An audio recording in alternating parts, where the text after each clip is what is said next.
Você acredita que os encontros mais importantes da vida acontecem por acaso? Que às vezes um simples corredor, uma porta aberta ou um brinquedo caído no chão podem mudar para sempre a história de uma família inteira? Davi Torres nunca acreditou nisso. Para ele, nada vinha do acaso. Tudo era resultado de planejamento, disciplina e frieza. Era conhecido como um dos empresários mais respeitados do setor imobiliário. Dono de uma rede de incorporações, ele tomava decisões milionárias sem hesitar. No ambiente de negócios, mandava mais com o olhar do que com palavras. Um homem que não se permitia vacilar. Mas, fora da mesa de reuniões, sua vida estava longe de ser perfeita. Desde que perdera a esposa em um acidente de carro, 4 anos antes, havia se transformado em um homem que só respirava resultados. Qualquer coisa que fugisse do controle o incomodava. E nada fugia mais do seu controle do que Lucas, seu filho único. Lucas tinha 6 anos e fora diagnosticado com autismo nível 2. Sensível a ruídos, a toques, com extrema dificuldade de comunicação, ele vivia num mundo particular, onde poucas pessoas conseguiam entrar. Nos últimos 2 anos, Davi contratara 7 babás, 5 terapeutas e mudara de escola 2 vezes. Nenhuma profissional conseguia permanecer por mais de 3 meses. Todas saíam com a mesma frase nos lábios. Ele precisa de alguém que o enxergue como gente, não como um problema. Naquela manhã, a 7ª babá saiu batendo o portão, com lágrimas nos olhos. Davi apenas observou, imóvel. Por dentro, estava cansado de fracassar como pai, mas jamais admitiria em voz alta. Pegou Lucas pela mão e o levou consigo para a empresa. O menino entrou no escritório da presidência com os fones abafadores nos ouvidos, apertando contra o peito um pequeno dinossauro de plástico. Davi tentou seguir a rotina de sempre, afundado em contratos e telefonemas, mas em menos de meia hora, Lucas havia escapado da sala sem que ninguém notasse. Quando Davi se deu conta, o coração disparou. Correu pelos corredores, dando ordens rápidas aos seguranças. Não queria que os funcionários vissem seu pânico. Para um homem acostumado a controlar tudo, perder o filho dentro do próprio prédio era um sinal de fraqueza insuportável. Foi então que o destino, esse que Davi jurava não existir, decidiu agir. No térreo da empresa, em meio a vassouras encostadas, o cheiro forte de desinfetante e o silêncio de um corredor esquecido, estava Rebeca. Tinha 22 anos, olhos castanhos atentos, pele morena clara e o uniforme cinza da equipe de limpeza. O semblante cansado escondia uma firmeza silenciosa. Crescera em abrigo, começara a trabalhar ainda adolescente e agora dividia as responsabilidades de sustentar a casa e cuidar da irmã mais nova. No prédio de luxo, onde passava os dias esfregando pisos e vidros, ninguém sabia seu nome. Até que ouviu o som suave de um brinquedo caindo no chão. Virou-se e encontrou Lucas sentado no canto, o dinossauro de plástico rolando a alguns centímetros de distância. O menino olhava fixo para o teto, como se buscasse refúgio longe daquele lugar. Rebeca não fez barulho. Abaixou-se devagar, mantendo certa distância, e falou com voz suave. "Ei, tudo bem?" Lucas não respondeu, mas também não fugiu. Com cuidado, Rebeca se sentou no chão, alguns passos adiante. Tirou da bolsa um pequeno chaveiro que sempre carregava, um ursinho azul. Estendeu o objeto pelo piso, empurrando devagar até que chegasse perto das mãos do garoto. "Esse aqui também tem medo de prédios grandes", disse baixinho. "Mas ele gosta de brincar com dinossauros." Lucas olhou fixamente para o ursinho. Pegou-o com delicadeza, quase como se fosse feito de vidro. Um sorriso tímido surgiu em seu rosto. Foi nesse exato instante que Davi chegou ao corredor. Encontrou a cena que jamais imaginara. Seu filho, sempre arredio, sorrindo para uma estranha, e não qualquer estranha, mas uma faxineira sentada no chão. "O que está fazendo com o meu filho?" Davi perguntou com a frieza habitual. Rebeca se levantou devagar, assustada. Ele estava sozinho. Eu só fiquei perto. Davi puxou Lucas pelo braço com força. O menino resistiu, fechou os olhos, soltou um som estranho e se encolheu, como se o toque fosse dor. Ah, por favor, não puxe assim, Rebeca disse sem pensar. Ele estava calmo até agora. Davi a encarou com irritação. E você é quem para me dizer como devo tratar meu filho? Ela hesitou. Poderia ter recuado, mas respirou fundo e respondeu.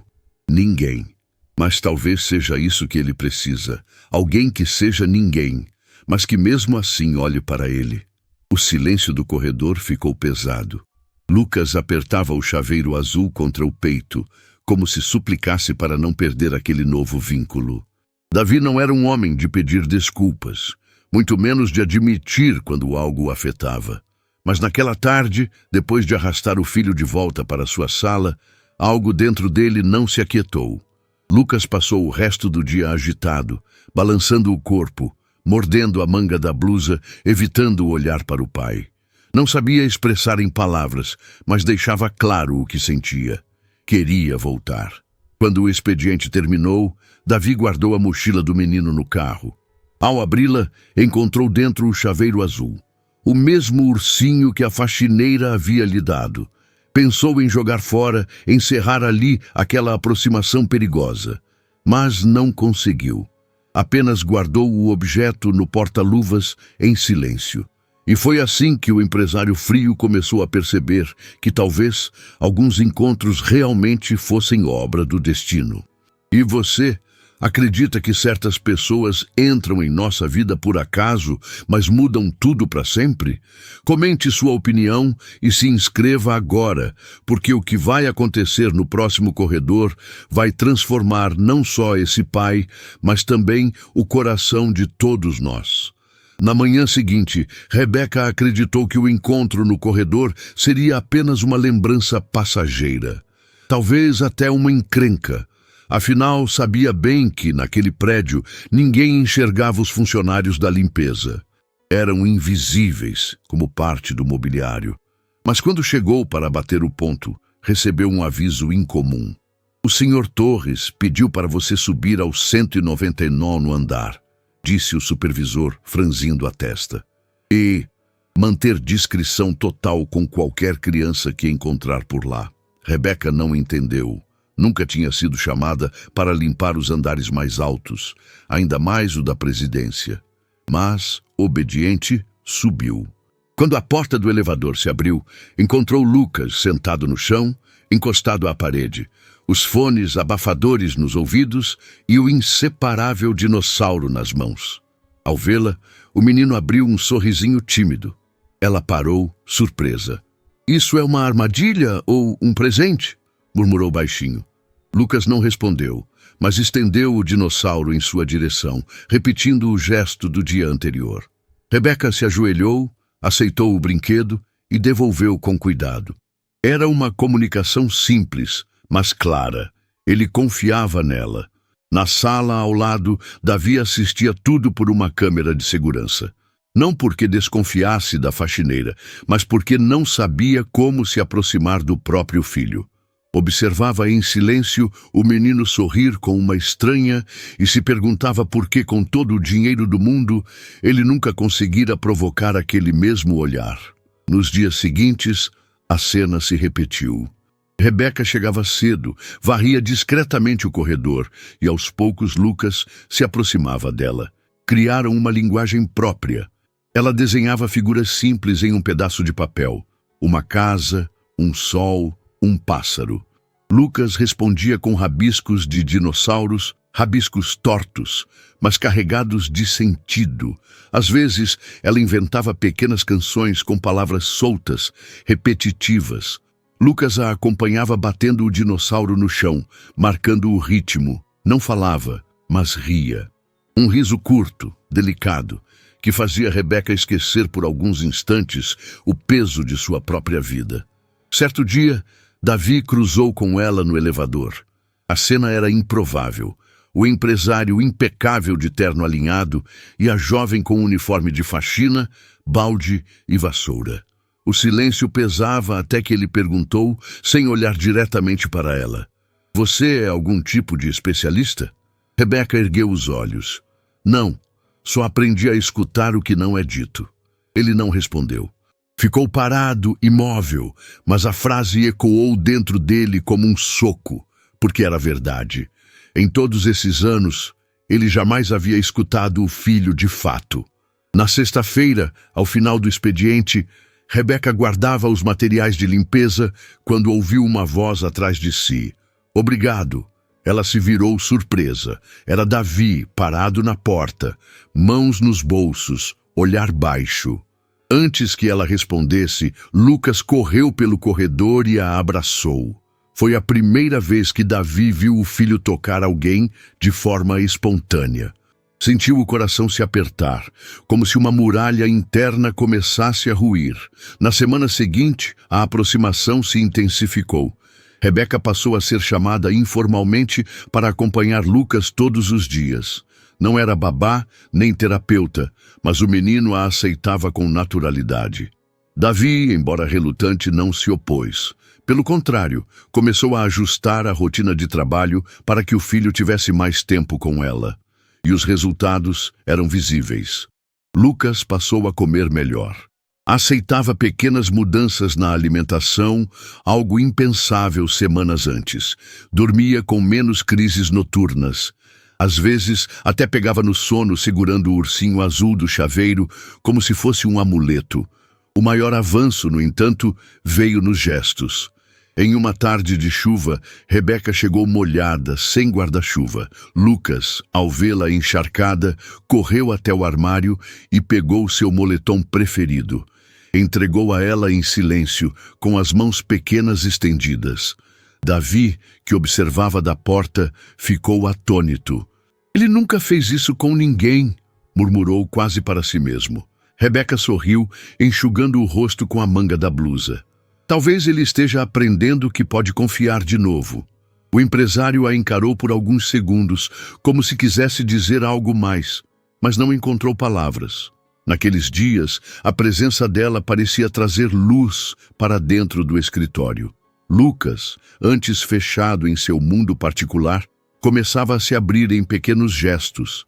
E Davi, mesmo sem admitir, começou a mudar também.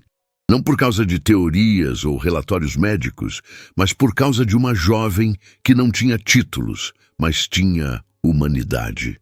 Certo dia, enquanto passava pano no corredor, Davi se aproximou com a voz mais suave do que o habitual.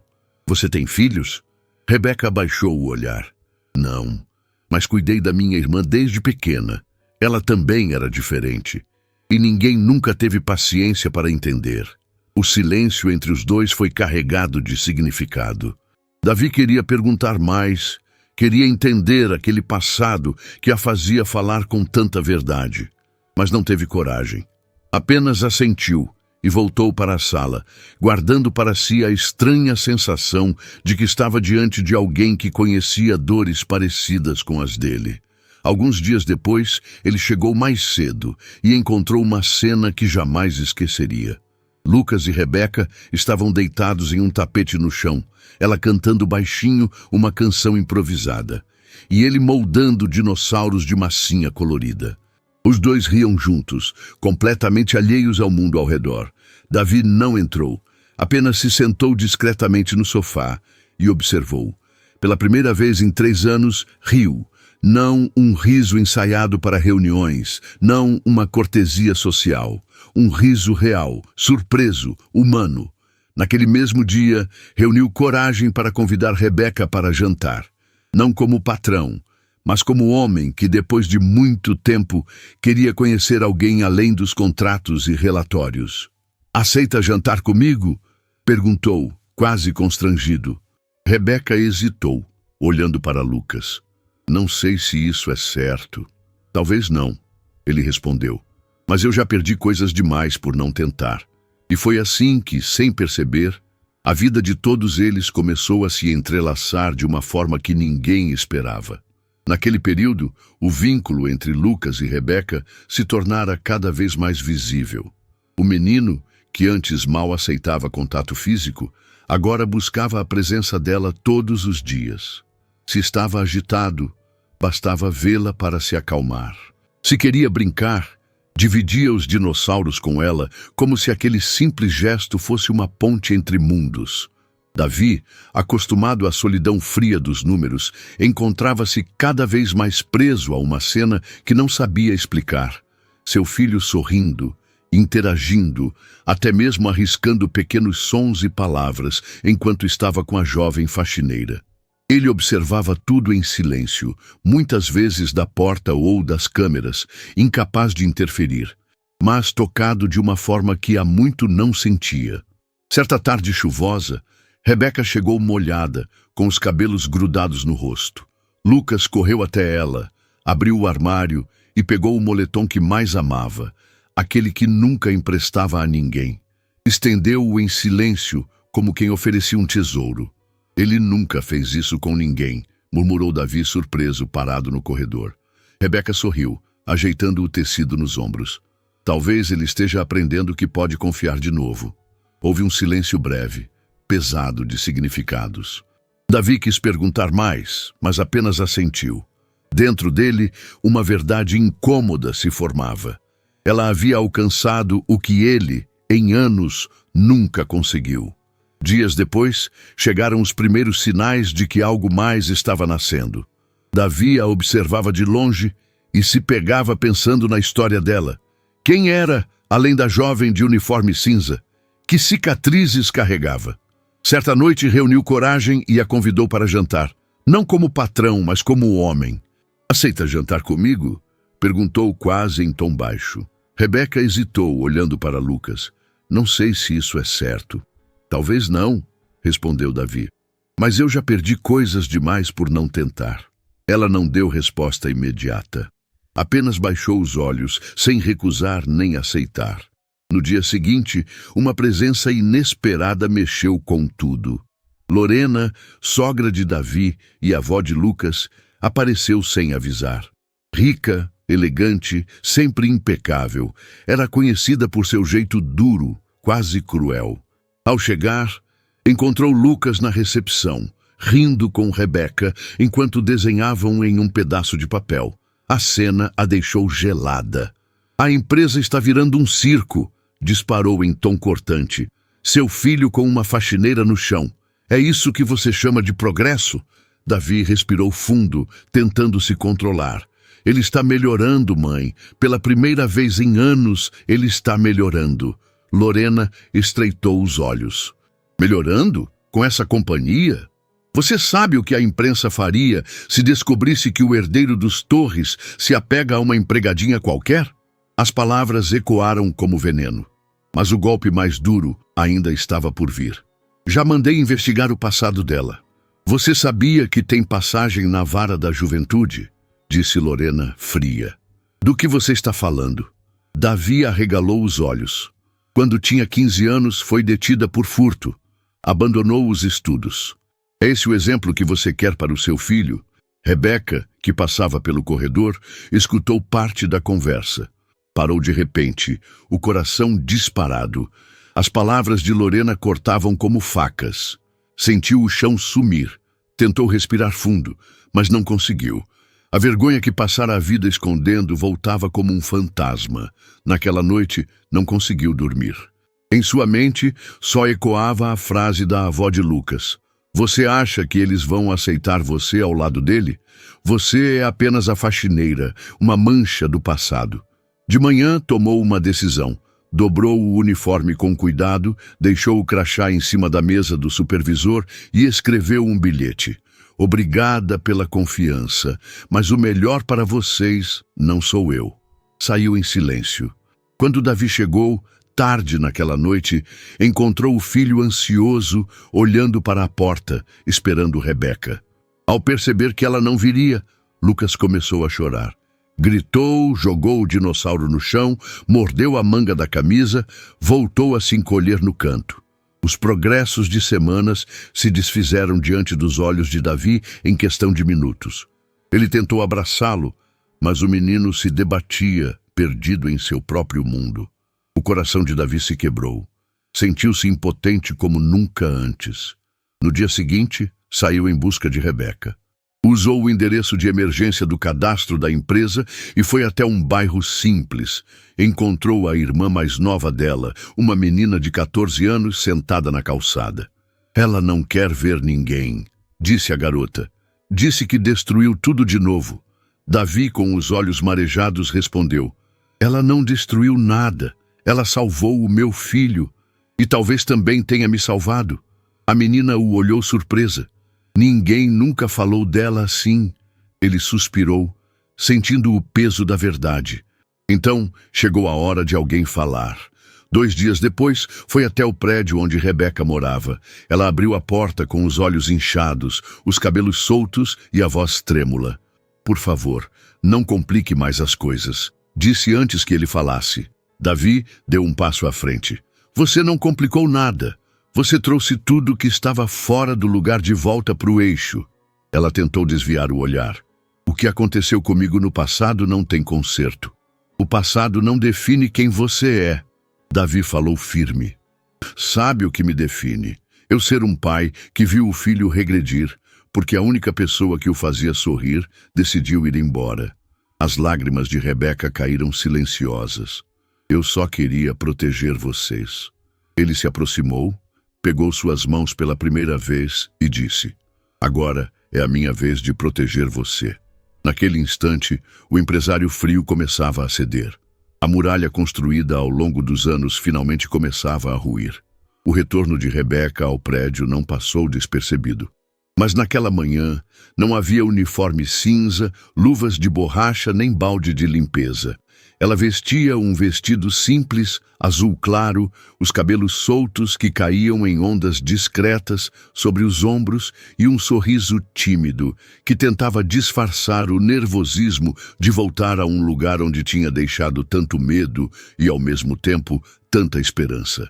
Davi estava à sua espera na entrada, sem os papéis e contratos de costume, apenas com as mãos nos bolsos e um olhar que misturava firmeza e vulnerabilidade.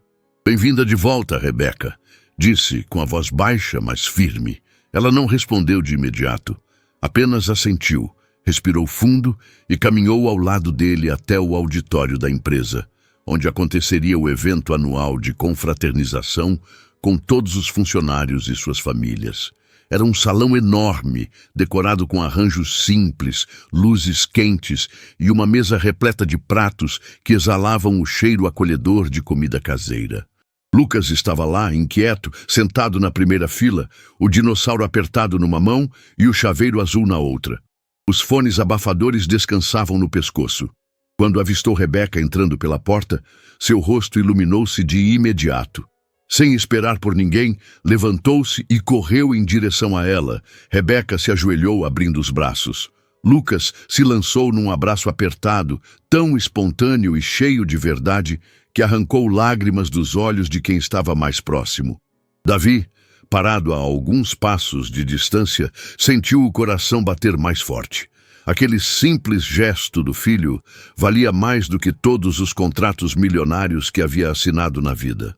Quando o mestre de cerimônias anunciou a abertura, todos se acomodaram. O ambiente estava festivo, mas havia uma expectativa diferente no ar. Era a primeira vez que Lucas participava de algo assim, sem se isolar. Davi temia que fosse demais para ele, mas não disse nada. Observava com atenção, preparado para intervir se necessário. No entanto, o inesperado aconteceu. Durante uma breve pausa, Lucas se levantou sozinho. Caminhou devagar até o palco, os olhos fixos em Rebeca, que permanecia no fundo do auditório. Subiu os degraus pequenos com passos firmes e já no microfone falou. A voz era baixa, mas cada sílaba saiu nítida, clara, carregada de coragem. Obrigado, Beca. Você é minha amiga. O silêncio tomou conta do auditório. Era a primeira vez que o menino falava em público, a primeira vez que pronunciava o nome dela diante de todos. Por alguns segundos, ninguém conseguiu reagir, até que os aplausos explodiram. Alguns funcionários levaram as mãos ao rosto, outros deixaram lágrimas rolarem sem pudor. O som ecoou por todo o salão, mas para Lucas só existia uma pessoa. Rebeca sorrindo emocionada, as mãos cobrindo a boca para conter o choro. Davi subiu ao palco. Aproximou-se do microfone, ajeitou o nó da gravata, mas sua voz não saiu de imediato. Precisou respirar fundo para se recompor. Finalmente falou. Eu sempre fui um homem que acreditava que tudo podia ser comprado, que resultados eram mais importantes do que pessoas. Por anos, escondi meu coração atrás de números, contratos e metas. Mas aprendi com o meu filho que o que realmente transforma a vida, a gente não compra, a gente encontra. Virou-se para Rebeca, que ainda estava de pé no fundo do auditório, e completou. E quando encontra, nunca mais deixa ir embora. As lágrimas desceram pelo rosto dela, e não houve quem não se emocionasse. Alguns funcionários se levantaram em aplauso de pé. Lucas, sem compreender totalmente as palavras, entendeu o gesto. Caminhou até Rebeca, pegou sua mão e declarou com simplicidade desarmante. A Beca mora no meu coração. O auditório inteiro aplaudiu novamente, agora com intensidade redobrada. Gritos de incentivo, abraços entre colegas, lágrimas escorrendo livres. Era como se todos naquele espaço tivessem sido tocados por algo maior, algo que não se explicava com lógica, apenas com o coração. Os meses seguintes foram marcados por mudanças visíveis. Rebeca deixou de morar no antigo quarto apertado com a irmã e mudou-se para uma pequena casa próxima a um parque arborizado. Era modesta, mas cheia de vida, com janelas por onde entrava a luz da manhã e espaço suficiente para sonhar. Davi ajudara na mudança discretamente, sem holofotes, mas com a firmeza de quem queria garantir que elas nunca mais se sentiriam desamparadas. Lucas adorava correr pelo parque, perseguindo os pombos com seu inseparável dinossauro na mão. Às vezes, Rebeca o acompanhava, outras vezes Davi corria junto, desajeitado, rindo como não fazia há anos. Era nesses momentos que a rigidez do empresário desaparecia, dando lugar a um homem comum, um pai que finalmente aprendia a viver. Na escola nova, Lucas também surpreendia. Certo dia, na porta da sala de aula, ele pegou um pedaço de giz e desenhou 2 bonequinhos no chão. Um segurava um dinossauro, o outro um ursinho azul. Abaixo, com a ajuda de Rebeca, escreveu em letras grandes e tortas: Amor é quando alguém vê você mesmo sem falar nada. Davi, ao ler aquelas palavras, sentiu um nó na garganta. Sabia que se não fosse por Rebeca, jamais teria testemunhado aquela cena. Nunca teria visto o filho traduzir em desenho e palavras aquilo que ele próprio levou anos para entender, que amor é presença, é olhar, é escuta. Os funcionários da empresa também percebiam a mudança. O homem frio que antes atravessava corredores sem cumprimentar ninguém, agora parava para perguntar sobre famílias, ouvir histórias, oferecer apoio. Não era espetáculo, não era estratégia. Era a transformação real. O olhar de Davi carregava algo novo, algo que só surgira porque ele aprendeu a olhar para o próprio filho através dos olhos de Rebeca. Na nova casa, Rebeca e a irmã, Ana, começaram a construir uma rotina diferente. Ana finalmente voltou a estudar com regularidade, incentivada pelo próprio Davi, que pagou discretamente o material escolar. Rebeca, por sua vez, se dedicava com afinco ao trabalho ao lado de Lucas, mas também começou a se permitir sonhar. Sonhar com uma vida sem tantos medos, sem carregar o passado como sentença. Certa noite, ao saírem do parque, Lucas correu até o portão e chamou os dois, segurando nas mãos um giz colorido. Com a ajuda de Rebeca, escreveu de novo a palavra amor na calçada. Depois desenhou 3 figuras, um homem alto, uma mulher de cabelos longos e uma criança segurando 2 brinquedos. Ao terminar, olhou para os dois e sorriu. Davi sentiu o coração disparar. Aproximou-se, passou a mão pelos cabelos do filho e, pela primeira vez em anos, disse em voz alta algo que nunca imaginou ser capaz de dizer. Eu tenho orgulho de você, Lucas. O menino não respondeu com palavras, mas encostou a cabeça no braço do pai, um gesto pequeno, mas carregado de confiança. Rebeca observava de perto com os olhos marejados. E naquele instante, Davi soube. O destino que sempre rejeitou tinha lhe dado a maior das oportunidades. Não uma segunda chance apenas como pai, mas como homem, como ser humano. Se essa história tocou o seu coração, compartilhe com alguém especial. E deixe aqui nos comentários de qual cidade você nos acompanha. Vou adorar saber até onde essa mensagem chegou. E claro, inscreva-se para não perder as próximas histórias que aquecem a alma. Até a próxima.